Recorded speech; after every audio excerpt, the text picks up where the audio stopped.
In other news now, we are only a couple days into a very mild November so far. Does not feel right one bit, but the start of winter is not too far from our vantage points. When it comes to electric vehicles in the snow, Adalisa Badzik talked to a charging specialist for some tips that EV owners may want to keep in mind.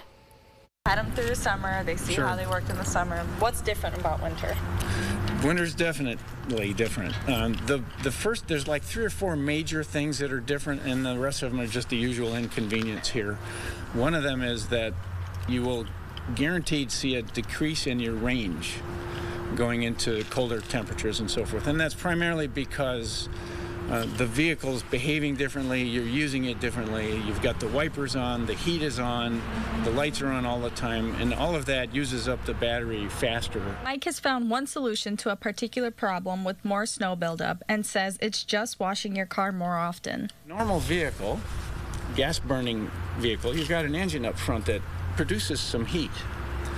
And one of the things you don't realize is that it has an effect on the way the snow and ice builds up. When you have an EV, you don't have the engine there producing that heat, and it tends to collect ice and snow and slush in a frozen way around the wheels a little more heavily than with a regular car.